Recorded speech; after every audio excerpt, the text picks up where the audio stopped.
नमस्कार। जय जगन्नाथ। मु प्रज्ञा प्रियदर्शिनी परिडा। मुझे गोटे विषय वस्तु नहीं आपण पाखक आसी। मोर विषय वस्तु यही कि आम प्रायतः सब किसी ना कि गोटे असुविधार सम्मुखीन होता कि आम जीवन में किसी ना कि समस्या सब चली था। आम आम समस्या केमती बाहर को बाहर आउ समस्या केमती निजक रक्षा करवा से आपण मानक किसी टिप्स नहीं आसी। जदि वीडियो भल लगे गोटे लाइक करेंगे भौणी भाविकी आदि वीडियोटा आपन को किसी काम आसी पारे सब्सक्राइब करेंगे। थैंक यू भाई।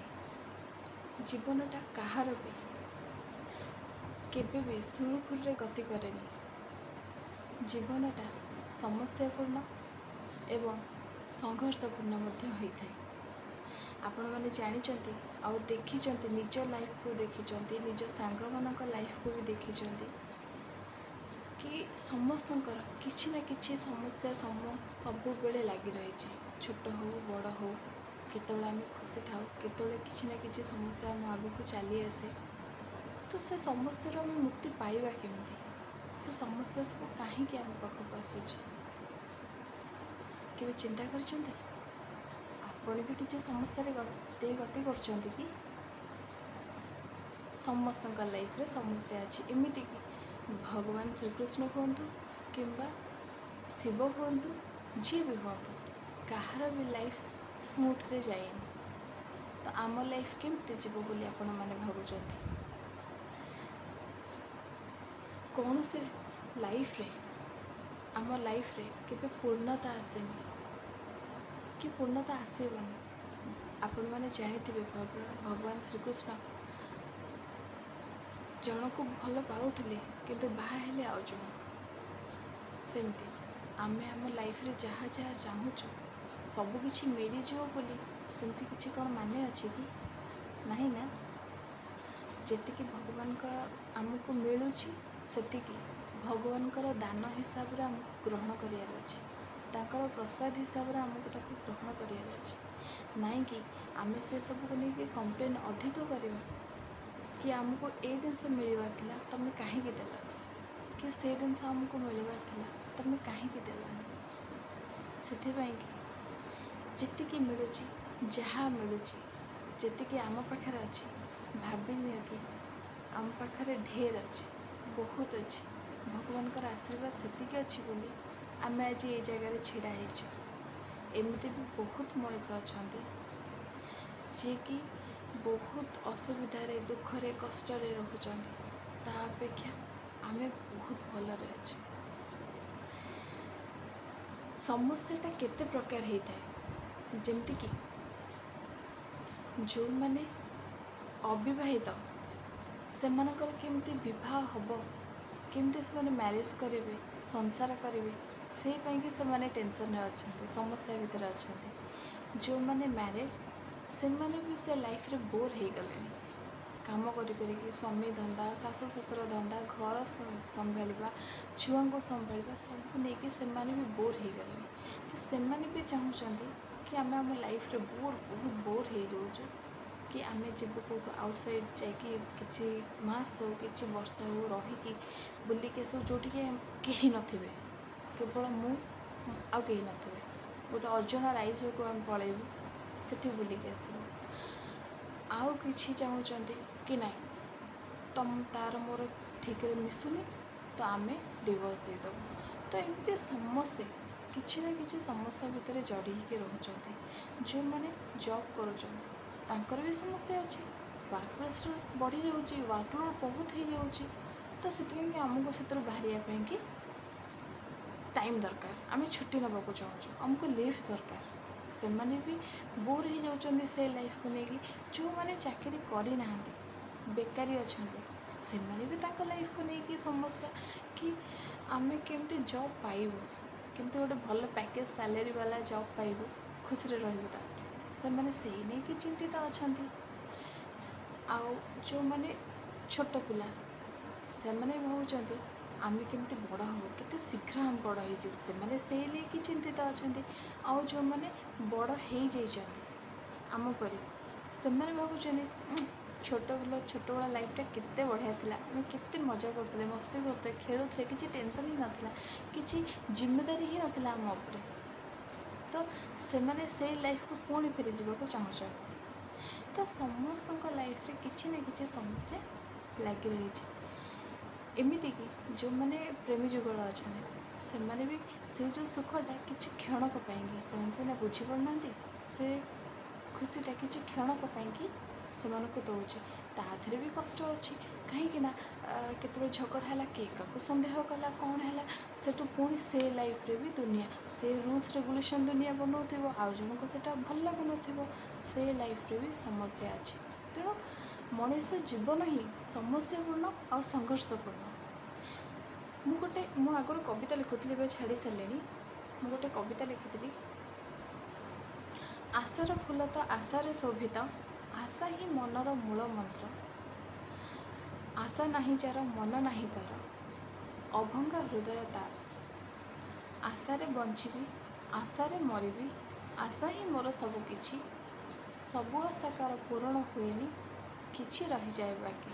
ସେମିତି ସବୁ ଆଶା କାହାର ବି ପୂରଣ ହୁଏନି। ଭଗବାନଙ୍କର ହେଇନଥିଲା, ଆମର କ'ଣ ହେବ? ତ ସବୁ ଆଶା ପୂରଣ ହୁଏନି, କିଛି ବାକି ବି ରହିଯାଏ।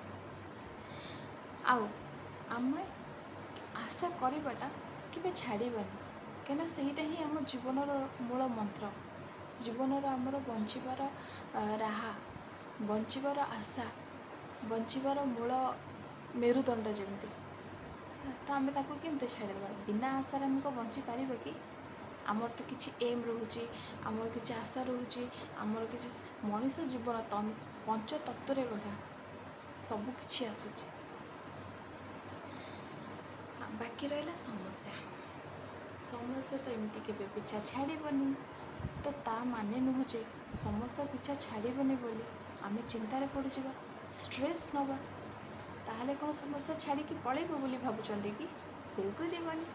ସମସ୍ୟାକୁ କେମିତି ଫେସ୍ କରିବା, ସମସ୍ୟାରୁ ବାହାରିବା ପାଇଁ କେମିତି ଆଗକୁ ବଢ଼ିବା, ସେଇ ଜିନିଷ ଆମେ ଚିନ୍ତା କରିବା। ଆମେ କେମିତି ସମସ୍ୟାରୁ ବାହାରିବା। ଆମେ ଯଦି ସମସ୍ୟା କିଛି ଆସୁଛି, ଆମେ ବହୁତ ବିଚଳିତ ହେଇଯାଉଛୁ, ଷ୍ଟ୍ରେସ୍ ମନକୁ ପଳାଇ ଆସୁଛି। କ'ଣ କରିବି, କ'ଣ କରିବି, କ'ଣ କରିବି, କ'ଣ ହେବ, କ'ଣ ହେବ, କ'ଣ ହେବ? ଆରେ ଆଗକୁ କ'ଣ ହେବ ବୋଲି ଭାବିକି ଡରୁଛନ୍ତି କ'ଣ ପାଇଁ? ଅପେକ୍ଷା କରନ୍ତୁ, ଆଗର ସିଚୁଏସନ୍ଟା କେଉଁ ମୋଡ଼ ନେଉଛି, ଯେଉଁ ମୋଡ଼ଟା ନେବ ସେ ଅନୁସାରେ ଆପଣଙ୍କ ମାଇଣ୍ଡଟାକୁ ଶାନ୍ତ ରଖନ୍ତୁ, ନିଜକୁ ଥଣ୍ଡା ରଖନ୍ତୁ, ନିଜକୁ ଷ୍ଟ୍ରେସ୍ ଫ୍ରି ରଖନ୍ତୁ। ଆଇଡ଼ିଆ ଆପେ ଆପେ ବାହାରି ଆସିବ, ପ୍ରୋବ୍ଲେମ୍ଟା କ'ଣ ଆଉ ତା'ର ସଲ୍ୟୁସନ୍ଟା କ'ଣ ହେଇପାରେ। ଆଉ ଗୋଟେ ଜିନିଷ, ଆମେ କ'ଣ କରୁନା, ପ୍ରେଜେଣ୍ଟ ସିଚୁଏସନ୍ ଆମର ଯାହା ଅଛି, ଆମେ ପାଷ୍ଟ ଲାଇଫ୍କୁ ବେଳେବେଳେ ମନେ ପକାଉ କି ପାଷ୍ଟରେ ଆମ ସହିତ କ'ଣ କ'ଣ ହେଇଥିଲା, ଆମେ କେତେ ଅସୁବିଧାରେ ଥିଲେ, ଆମେ କେତେ ଷ୍ଟ୍ରେସ୍ରେ ଥିଲେ, କେଉଁ ଲୋକ ଆମ ପ୍ରତି କ'ଣ ଥିଲା। କାହିଁକିନା ପାଷ୍ଟଟା ଆମର କିଛି ସ୍ମୃତି ଆମକୁ ଦେଇଛି, ଗୁଡ଼୍ ମେମୋରି, ଆଉ କିଛି ବ୍ୟାଡ଼୍ ମେମୋରି ବି ଦେଇଛି ସମସ୍ତଙ୍କର, ବୁଝିଲେ? ତ ସେ ଯେଉଁ ଗୁଡ଼୍ ମେମୋରିକୁ ଯଦି ଆମେ ମନେ ପକାଇବା, ଅଟୋମେଟିକ୍ ଆମ ମୁହଁରେ ସ୍ମାଇଲ୍ ଆସିଯିବ। ଆଉ ଯଦି ବ୍ୟାଡ଼୍ ମେମୋରିକୁ ମନେ ପକାଇବା, ଯେଉଁ ଲୋକ ପାଇଁକି ଆମର କିଛି ଖରାପ ହେଇଥିଲା, ସେ ଲୋକକୁ ଘୃଣା ଆସିବ, ଚିଡ଼ଚିଡ଼ା ଆସିବ, ମନ ଆସିବ, ଆଉ ମାଇଣ୍ଡଟା ବି ଚିଡ଼ଚିଡ଼ା ହେଇ ରହିବ। ତେଣୁ ଯଦି ତୁମେ ଚାହୁଁଛ ତୁମ ନିଜକୁ ଖୁସି ରଖିବା ପାଇଁ, ତ ତୁମେ ପାଷ୍ଟର ବ୍ୟାଡ଼୍ ମେମୋରିଜକୁ ଡିଲିଟ୍ କରିଦିଅ। ଯଦି ତୁମେ ଡିଲିଟ୍ ନ କରିପାରୁଛ, ବାରବାର ସେ ପାଷ୍ଟ ମେମୋରିକୁ ତୁମ ନିଜ ଆଡ଼କୁ ଟାଣୁଛ ଆଉ ମନେ ପକାଉଛ, ଅଟୋମେଟିକାଲି ତୁମେ ନିଜର ଖୁସି ହିଁ ଚାହୁଁନ, ତୁମେ ନିଜକୁ ଦୁଃଖରେ ରଖିବାକୁ ଚାହୁଁଛ, ଦୁଃଖରେ ଦେଖିବାକୁ ଚାହୁଁଛ। ସେଇଟା କ'ଣ ଠିକ୍ କଥା କି? ନାଇଁ ନା? ଓକେ, ତାହେଲେ ଆମକୁ କ'ଣ କରିବା ଦରକାର? ପାଷ୍ଟ ବ୍ୟାଡ଼୍ ମେମୋରିଜକୁ ଡିଲିଟ୍ କରିବାର ଅଛି, କାହିଁକିନା ସେଇଟା ଅଲରେଡ଼ି ଗୋଟେ ହିଷ୍ଟ୍ରି ହେଇସାରିଲାଣି ଆମ ଲାଇଫ୍ର, ସେଇଟା ଗୋଟେ ହିଷ୍ଟ୍ରି ପାର୍ଟ, ଯେଉଁଟାକି ଆମକୁ ମନେ ପକାଇବାର ହିଁ ନାହିଁ। ଗଲା, ପାଷ୍ଟ ସରିଗଲା। ଏବେ ଆମେ ଫ୍ୟୁଚର୍ କଥାକୁ ଆଣିବା। ଆମେ ବେଳେବେଳେ ଆମର ଯଦି ସିଚୁଏସନ୍ କିଛି ଖରାପ ଅଛି, ଆମେ ଟିକେ ଫାଇନାନ୍ସିଆଲ୍ କଣ୍ଡିସନ୍ डल अच्छी कि आम गोटे शोचनीय अवस्था अच्छु आम सब चिंता करूँ कि फ्यूचर रे कौन करी केमती मु स्टेबल हेबी केमती कौन करी माने कि ए जिनस मोर घटी जाइए से जिनस कि डर लगुच तो ऑटोमेटिक आम डरी जाऊ फ्यूचर कौन हम कौन नहीं। अरे तुमर भी प्रेजेंट सिचुएशन चलती तुम प्रेजेंट रे बचाई चेष्टा कर तुम फ्यूचर कथा कहीं भावुच सब बेले परिस्थितिटा सामान थी बोली किसी माने अच्छी कि तुम निज आखि आगे देखी आमर नरेंद्र मोदी जी हूँ कि अंबानी हूँ से भी गोटे दिन गरीब थे से मैंने जीरो रु हीरो होती। हाँ आम जीरो रु हीरो न हो पारू साइड हीरो तो हो पार ना। भरोसा केबे भी हजेबे भरोसा निज उपर रखिए भगवान को ऊपर रखिए। मु गोटे वीडियो रे कही कि आमर जो खुशीटा आम निजपाई दुखटा भी आम निजपाई ही आम भोगू सब आमर माइंडसेट उपर डिपेंड करे आम माइंडसेटा केमती आम जदि दुख को आने चाहूँ ताले पास्ट मेमोरीज को डिलीट करदे पास्टर बैड मेमोरीज को डिलीट करदे जदि आम स्ट्रेस फ्री रहा चाहूँ तो फ्यूचर कथा ये चिंता करिया दरकार नहीं। हाँ फ्यूचर कथा आम फ्यूचर पे किसी अरेंज करें जमती कि आम कि भल फ्यूचरटा आमर बर्बाद न हो जमती सेविंग्स रखा हो कि तुम पिला पाठ पढ़ाइबा नहीं हो गोटे भल मनीष कर हो सेटा तुम फ्यूचर पर संचय भल कर्म ही तुम फ्यूचर पर संचय ठीक अच्छे।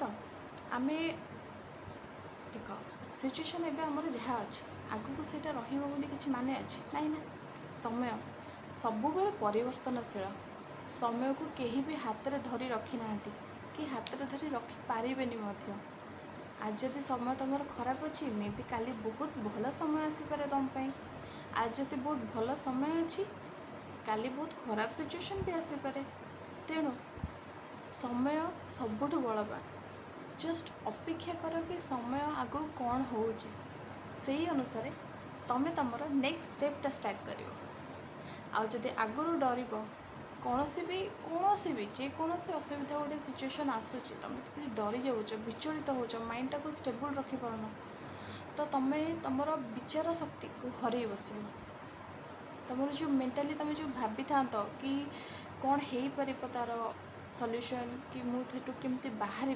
प्रॉब्लम सॉर्ट आउट केमती हम सॉल्व केमती हम तुम से जिन भाभी ही पार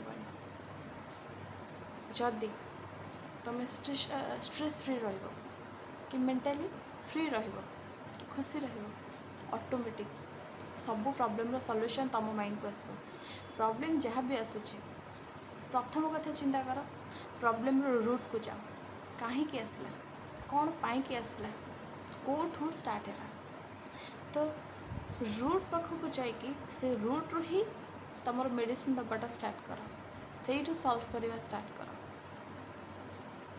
तुमर सब से प्रॉब्लमटा सॉल्व हो जाओ। मन रख सब प्रॉब्लम रो सॉल्यूशन अच्छी सब डिजीज रो मेडिसिन भी अच्छी ना नहीं बस तेणु तुमर सब प्रॉब्लम रो सॉल्यूशन केवल तुम पाखे ही अच्छी आ तुमको सहीटा दरकार खोजापी खोजिकी बाहर करने सॉल्यूशनटा कौन हो पार कहीं तुम प्रॉब्लम तुम भल भाव जान ठीक अच्छे।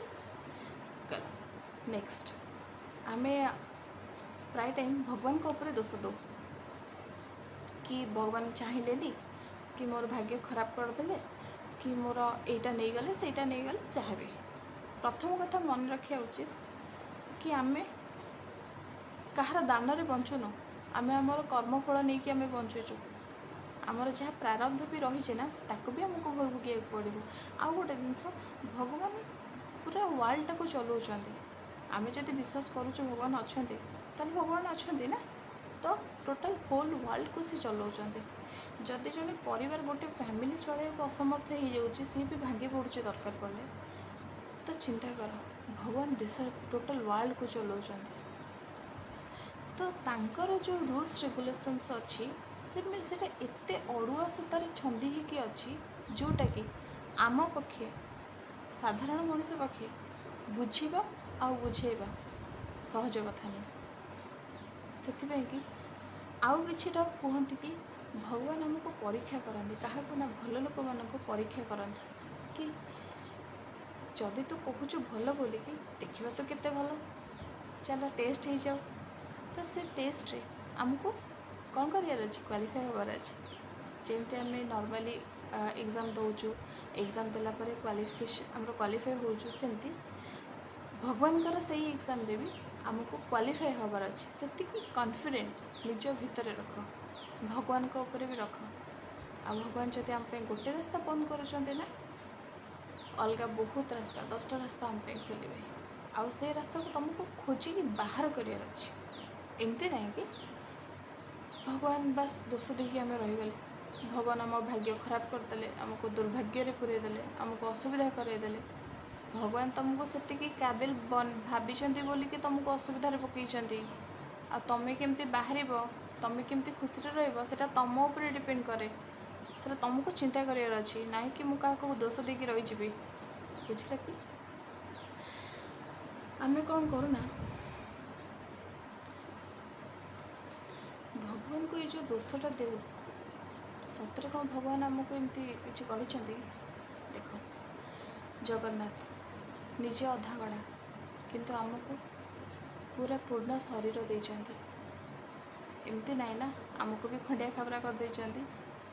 ସେ ନିଜେ ଅଧା ଗଢ଼ା ହେଇକି ଆମକୁ ପୂର୍ଣ୍ଣତାର ସହିତ ଗଢ଼ିଛନ୍ତି। ତା'ମାନେ ସେ କେତେ ଷ୍ଟ୍ରେନ୍ଥ ଦେଇଛନ୍ତି ଆମ ଉପରେ। ତ ଆମକୁ ତାକୁ ୟୁଟିଲାଇଜ୍ କରିବାର ଅଛି। ଯେତେବେଳେ ଆମେ ଷ୍ଟ୍ରେସ୍ରେ ରହୁ, କାନ୍ଦୁ, ସେତେବେଳେ ଆମେ ଦୁର୍ବଳ ହେଇପଡ଼ୁ। ଆଉ ଗୋଟେ ଦୁର୍ବଳ ଲୋକ ତା ଲାଇଫ୍ରେ କିଛି ବି କରିପାରେନି, ସକ୍ସେସ୍ ପାଇବା ତ ବହୁତ ଦୂରର କଥା। ତେଣୁ ଆମେ ଦୁର୍ବଳ ନୁହଁ, ଆମେ ଆମ ନିଜକୁ ମ୍ୟାନେଜ୍ କରିବା ପାଇଁକି ଏନଫ୍ ପାୱାର ଆମ ଭିତରେ ଭଗବାନ ଭରି ଦେଇଛନ୍ତି। ଜଷ୍ଟ ତାକୁ ବାହାର କରିବାର ଅଛି। ଯେତେବେଳେ ଗୋଟେ ଛୁଆଟେ ଜନ୍ମ ହୁଏ, ସେ ଜାଣିନଥାଏ କି ମୁଁ ବଡ଼ ହେଲେ କ'ଣ ହେବି, କି ମୋ ଭିତରେ କ'ଣ କ'ଣ ସବୁ ଭଲ ଗୁଣ ଅଛି, କି କ'ଣ କ'ଣ ପ୍ରତିଭା ଅଛି ମୋ ଭିତରେ। ତାକୁ କିଏ ବାହାର କରେ? ତା'ର ଟିଚର୍ସ ହୁଅନ୍ତୁ କି ତା'ର ପ୍ୟାରେଣ୍ଟସ୍ ହୁଅନ୍ତୁ, ଏଇସବୁ ଜିନିଷ ବାହାର କରନ୍ତି। କି ରେ ମୋ ଝିଅ ତ ବହୁତ ବଢ଼ିଆ ଡ୍ୟାନ୍ସ କରୁଛି, ତ ଚାଲ ଡ୍ୟାନ୍ସ ଶିଖେଇବି ମୋ ଝିଅକୁ। ମୋ ଝିଅ ତ ବହୁତ ଭଲ ଆକ୍ଟ କରୁଛି, ତ ଆର୍ଟିଷ୍ଟ ବନେଇବି ତାକୁ। ତ ଏସବୁ ଜିନିଷ ଖୋଜିବା ଦାୟିତ୍ୱ ହେଉଛି ତା'ର ଟିଚର୍ ହୁଅନ୍ତୁ କିମ୍ବା ପ୍ୟାରେଣ୍ଟସ୍ ହୁଅନ୍ତୁ। ତ ତାପରେ ଯେତେବେଳେ ଛୁଆ ବଡ଼ ହୁଏ, ସେତେବେଳେ ସେ ଜାଣିପାରେ କି ମୋ ଭିତରେ ଏଇସବୁ କ୍ୱାଲିଟି ଅଛି, ତ ମୁଁ ବଡ଼ ହେଲେ ଏଇ ଫିଲ୍ଡକୁ ଗଲେ ବିକମ୍ ଏ ସିଙ୍ଗର୍, ଯାହା ବି ବନିପାରିବି। ତ ସେଇ ଅନୁସାରେ ସିଏ ବି ତା'ର ଇଣ୍ଟରେଷ୍ଟଟାକୁ ବଢ଼ାଏ କିମ୍ବା ସୋ ଅଫ୍ କରେ। ତ ସେଇ ଅନୁସାରେ ତ ଆମ ଭିତରେ ବି ବହୁତ ପ୍ରକାର ପ୍ରତିଭା, ଆମ ପାଖରେ ବହୁତ ପ୍ରକାର କ୍ୱାଲିଟି ଲୁଚିକି ରହିଛି। ତାକୁ ଜଷ୍ଟ ଆମେ ନିଜକୁ ଚିହ୍ନିବାର ଅଛି। ସେ କ୍ୱାଲିଟି ସବୁ ଆମ ଭିତରୁ ବାହାର କରିବାର ଅଛି। ତାପରେ ହିଁ ଆମେ ଆଉ କାହାକୁ ପ୍ରୋବ୍ଲେମ୍ଟାକୁ ଆମେ ସଲ୍ଭ କରିବା, ମାନେ ଯେଉଁ ପ୍ରୋବ୍ଲେମ୍ଟା ଆମକୁ ଆସୁଛି ସଲ୍ଭ କରିବା। ଆମେ ଯେତେବେଳେ ସମୁଦ୍ରକୁ ସମସ୍ତେ ଯାଇଥିବେ, ସମୁଦ୍ରରେ ଯେତେବେଳେ ଦେଖିଥିବେ ଢେଉ ସବୁ ମାଡ଼ି ମାଡ଼ିକି ଆସେ, ଲହଡ଼ି ଆସେ, ଢେଉ ଆସେ, ଆମେ ସେ ଢେଉଟିକି ଦେଖିକି ଡରିକି ଗଳି ପଡ଼ିବେ କି? ପଡ଼ିବାନି ନା। କ'ଣ କରିବା? ଯଦି ଆମ ମୁଣ୍ଡ ଉପରେ ଢେଉଟା ଜୋରରେ ଆସୁଛି, ବହୁତ ବଡ଼ ଲହଡ଼ି ଆସୁଛି, ସେତେବେଳେ ଲୋକ କ'ଣ କରନ୍ତି? ଗୋଟେ ଜମ୍ପ ଲଗାନ୍ତି। ସେ ଲହଡ଼ିଟା ଅଟୋମେଟିକ୍ ମୁଣ୍ଡ ଉପରେ ସ୍ଲିପ୍ କରିକି ପଳାଏ, ତ ମଣିଷ ସେଫ୍। ତ ଭାବିନିଅ କି ଆମର ଲାଇଫ୍ରେ ଯେଉଁ ପ୍ରୋବ୍ଲେମ୍ସ ଆସୁଛି, ସେ ସବୁ ଗୋଟେ ଗୋଟେ ଲହଡ଼ି ପଡ଼ି। ଟିକେ ଧୈର୍ଯ୍ୟ ଧର, ସେ ଧୈର୍ଯ୍ୟ ହିଁ ତୁମର ସବୁଠୁ ବେଷ୍ଟ ୱେ। ସେ ଧୈର୍ଯ୍ୟ ତୁମକୁ ସବୁ ପ୍ରକାର ସମସ୍ୟାରୁ ସମାଧାନ କରାଇଦେବ। ଧୈର୍ଯ୍ୟ ଧର, ସେ ଲହଡ଼ି ଅଟୋମେଟିକ୍ ପଳାଇବ। ତାପରେ ତୁମେ ଭାବିବ, ଏଇ କଥା ବି ମୁଁ ଡରୁଥିଲି, ଏଇ ଛୋଟିଆ ମ୍ୟାଟର୍ ପାଇଁକି ଏତେ ଆରାମସେ ସଲ୍ଭ ହୋଇଗଲା। ଆରେ ବାଃ। ଆମେ କ'ଣ କରୁନା, ହଁ, ଫ୍ୟୁଚର୍ ପାଇଁକି ଆମେ ଯେତେବେଳେ ଚିନ୍ତା କରୁ, ତ ଆମେ ଆଗରୁ ଭାବି ନେଉ କି କ'ଣ ହେବ କ'ଣ ନାହିଁ, ମୁଁ ତ ଏମିତି କରିଦେଇଛି। ଆରେ ସିଚୁଏସନ୍ ଆଗେ ଆସୁ, ସିଚୁଏସନ୍ ମେ ବି ଆଉ ଗୋଟେ ମୋଡ଼ ନେଇଯାଇପାରେ, ତୁମକୁ ହେଲ୍ପ କରିପାରେ, ତୁମ ପାଇଁ ସୁଇଟେବୁଲ୍ ହେଇପାରେ। ତେଣୁ ଆଗୁଆ ବିଲକୁଲ ଚିନ୍ତା କରିବା ଦରକାର ନାହିଁ। ଆଉ ଯେଉଁ ବି ପରିସ୍ଥିତି ଆସୁଛି, just keep your mind cool and ଖୋଜିବାରେ ଲାଗିପଡ଼। ତୁମର ସମସ୍ୟାର ସମାଧାନ କେଉଁଠି ହେଉଛି ନିଜେ ସଲ୍ଭ କରିବାକୁ ଚେଷ୍ଟା କର। ଖାଲି ଧୈର୍ଯ୍ୟ ଧର। ସବୁ ପ୍ରୋବ୍ଲେମ୍ ଆପେ ଆପେ ସଲ୍ଭ ହେଇଯିବ। ଭଗବାନ ଏତେ ନିଷ୍ଠୁର ନୁହନ୍ତି। ଭଗବାନ ଆମର କ୍ରିଏଟର, ଆଉ ଯିଏ କ୍ରିଏଟ୍ କରୁଛି ସେ ଜମା ବି ଚାହିଁବନି କି ମୁଁ ତାକୁ ଭାଙ୍ଗିଦେବି ବୋଲି। ଏଇ ଧୈର୍ଯ୍ୟର ଅଭାବରେ ଲୋକମାନେ ସୁଇସାଇଡ଼୍ କରିଦିଅନ୍ତି, ଲୋକମାନେ ଅବାଟକୁ ଚାଲିଯାଆନ୍ତି। କିନ୍ତୁ ଧୈର୍ଯ୍ୟ ଧର, ସବୁ ଠିକ୍ ହେଇଯିବ।